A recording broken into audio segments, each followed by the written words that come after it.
আজকের দিনে আমেরিকার নৌবাহিনী বিশ্বের সবথেকে শক্তিশালী বাহিনী, কিন্তু আজ থেকে 500 বছর আগে ভূমধ্যসাগরে এমন একটি শক্তি ছিল যাদের নাম শুনলেই ইউরোপীয়দের বুকে কাঁপন উঠে যেত।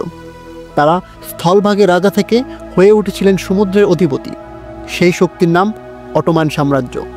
তাদের নৌবাহিনী একসময় ভূমধ্যসাগরকে নিজেদের হাতের মুঠোয় বন্দী করেছিল।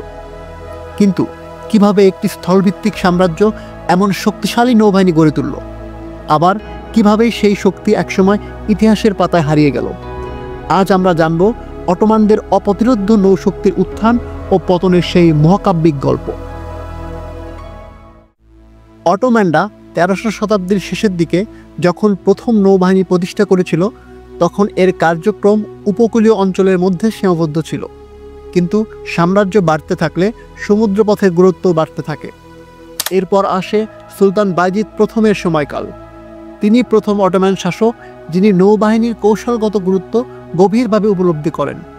তার নেতৃত্বে অটোমান নৌবাহিনী ডার্ডানেলিস প্রণালীর নিয়ন্ত্রণ গ্রহণ করে, যা ভূমধ্য ও কৃষ্ণ সাগরের মধ্যকার বাণিজ্যিক ও সামরিক পথকে দখলে রাখার জন্য অত্যন্ত গুরুত্বপূর্ণ ছিল। এর ফলে অটোম্যানরা ইউরোপীয় শক্তির সঙ্গে সরাসরি সমুদ্র যুদ্ধ মোকাবেলা করার সক্ষমতা অর্জন করে। পরবর্তীতে সুলতান মোহাম্মদ ফাতিহ নৌশক্তিকে আরও বিস্তৃত করেন। 1453 সালে কনস্টান্টিনোপল বিজয়ের সময় তিনি এক বিশাল নৌবহর প্রস্তুত করেন, যা বাইজেন্টাইনের রাজধানীকে চারদিক থেকে অবরোধ করে রাখে।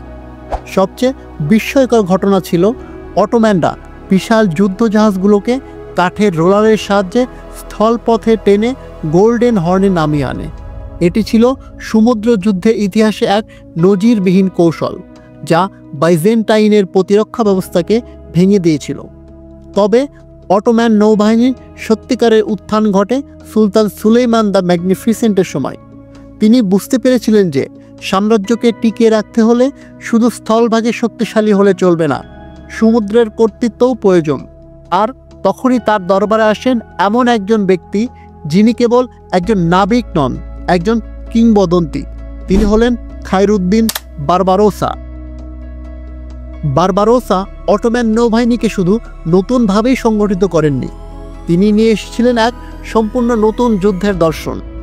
তার নেতৃত্বে 1538 সালে প্রিভেজার যুদ্ধে অটোম্যানরা ভেনিস, স্পেন ও পোপের সম্মিলিত বাহিনীকে পরাজিত করে।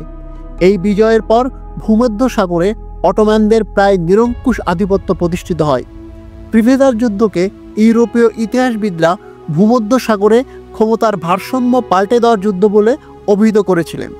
বারবারোসার দক্ষতার ফলে অটোম্যান নৌবাহিনী শুধু প্রতিরক্ষামূলক অবস্থায় থাকেনি, বরং আক্রমণাত্মক শক্তিতেও রূপ নেয়। উত্তর আফ্রিকার আলজেরিয়া, তিউনিসিয়া এবং লিবিয়া পর্যন্ত অটোম্যান সাম্রাজ্যের পতাকা উঠতে শুরু করে।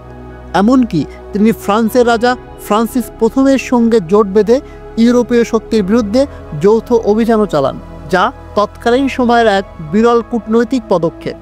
তার সময় থেকে অটোম্যানরা ইউরোপীয়দের চোখে সাগরের ত্রাস হিসেবে পরিচিত হয়ে ওঠে। বারবারোসা শুধু একজন অ্যাডমিরাল ছিলেন না, তিনি ছিলেন সমুদ্রের কৌশলগত সম্রাট, যার প্রভাব অটোম্যান সাম্রাজ্যের সীমানা পেরিয়ে সমগ্র বিশ্ব জুড়ে ছড়িয়ে পড়েছিল। 16শো শতাব্দীর মাঝামাঝি সময়ে অটোম্যান নৌবাহিনী তাদের ক্ষমতার শীর্ষে পৌঁছে যায়। ভূমধ্যসাগরের সবচেয়ে গুরুত্বপূর্ণ বাণিজ্যিক পথগুলো ছিল তাদের নিয়ন্ত্রণে। শুধু যুদ্ধ নয়, বাণিজ্য, উপনিবেশ বিস্তার এবং কূটনৈতিক প্রভাব বিস্তারে অটোম্যানরা তাদের নৌশক্তিকে ব্যবহার করত। তাদের শক্তি এতটাই অপ্রতিরোধ্য ছিল যে বছরে তারা 130টির বেশি যুদ্ধজাহাজ নির্মাণ করতে সক্ষম ছিল। ইস্তাম্বুল ছিল সেই সময়ের বিশ্বের সবচেয়ে বড় এবং আধুনিক নৌশক্তি কেন্দ্রগুলোর একটি। সেখানে একসাথে শত শত দক্ষ কারিগর, নৌ প্রকৌশলী ও নাবিকরা কাজ করত। উন্নত প্রযুক্তি ও সুসংগঠিত ব্যবস্থাপনার কারণে অটোম্যানরা দ্রুত নতুন জাহাজ তৈরি এবং পুরনো জাহাজ মেরামত করতে পারত। তাদের নৌবাহিনী ছিল বিশ্বের অন্যতম বৃহত্তম ও শক্তিশালী নৌবহর। ভূমধ্যসাগরের বুকে অটোম্যান পতাকার উপস্থিতি মানেই ছিল নিরঙ্কুশ প্রাধান্য। এমনকি ভারত মহাসাগর ও লোহিত সাগর পর্যন্ত তাদের প্রভাব বিস্তার ঘটেছিল। পর্তুগিজদের সাথে আরব সাগরে সংঘর্ষে লিপ্ত হয়ে অটোম্যানরা প্রমাণ করেছিল যে তাদের নৌশক্তি শুধু ভূমধ্য সাগরের মধ্যে সীমাবদ্ধ নয়, বরং বৈশ্বিক বাণিজ্য ও সাম্রাজ্য বিস্তারের ক্ষেত্রেও তা ছিল গুরুত্বপূর্ণ হাতিয়ার। 1571 সালের লেপান্তর যুদ্ধ অটোম্যান নৌবাহিনীর ইতিহাসে এক টার্নিং পয়েন্ট হয়ে দাঁড়ায়। ইউরোপের খ্রিস্টান জোটের কাছে তাদের যুদ্ধজাহাজগুলো বড় ধরনের ক্ষতির সম্মুখীন হয়।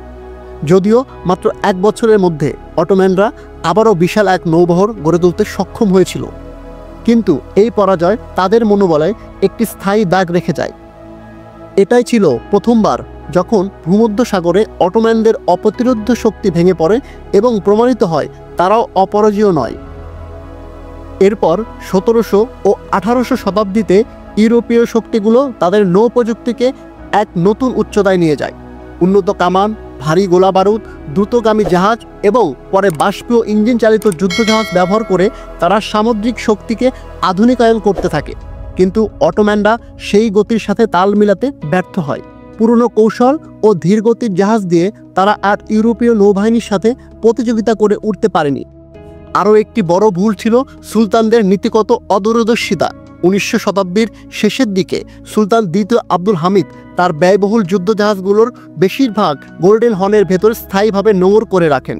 তিনি মনে করেছিলেন নৌবাহিনীর রক্ষণাবেক্ষণ অপ্রয়োজনীয় ব্যয়, কিন্তু এর ফলে দীর্ঘদিন অব্যবহৃত অবস্থায় পড়ে থেকে আধুনিক যুদ্ধজাহাজগুলো মরিচা ধরে অকেজো হয়ে যায়।